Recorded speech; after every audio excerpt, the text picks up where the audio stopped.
Deserts of Punjab, India, among the sand dunes, there stood a small mud house. In that house lived a lonely old man who was 100 years old. Even that day, he was fast asleep. The night was silent and the darkness had deepened. Suddenly, there was a knock at the door. The old man woke up with a start. His eyes opened wide, and he wondered, who could it be at this hour? No one has ever come to this desolate place. But the knocking grew louder.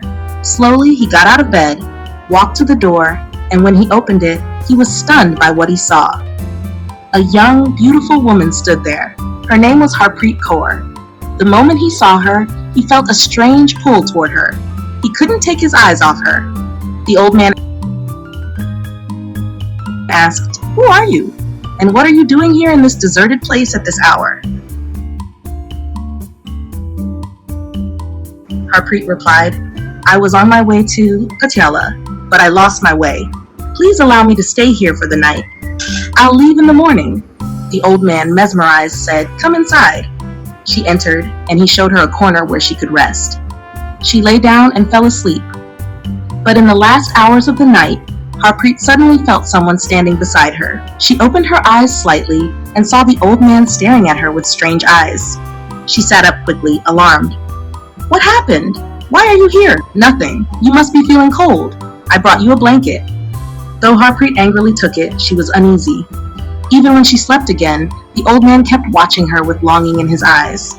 By morning, Harpreet prepared to leave and thanked him, but the old man said, "Where will you go? Patiala is far away. Stay just one more night." He even held her hand, insisting. Harpreet pulled away angrily, asking what he meant by one night.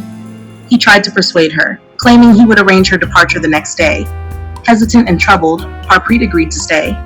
That night, the old man's desire grew stronger. He watched her as she pretended to sleep. Several times he came close, touching her forehead, trying to caress her, but each time she resisted or turned away. Fear grew inside her, and she realized his intentions were not pure.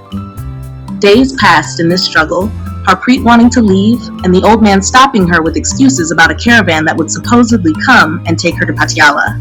But deep inside, she knew it was all a ploy. His gaze was predatory, like a hunter watching prey.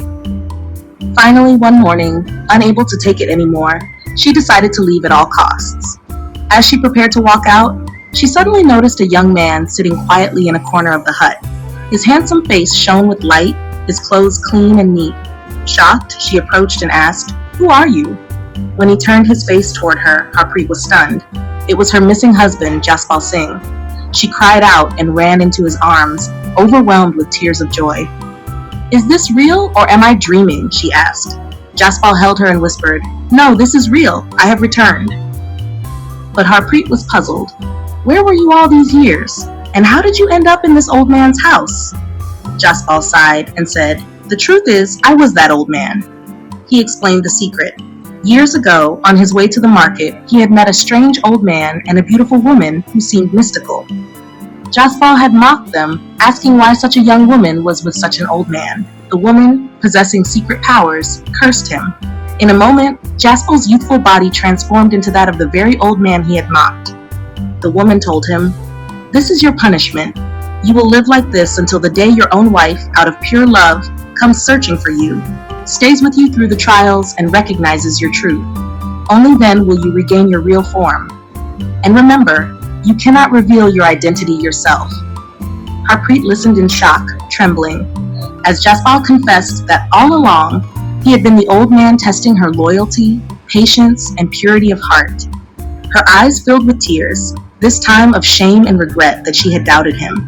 She hugged him tightly, asking for forgiveness. Jaspal consoled her. "It was never your fault.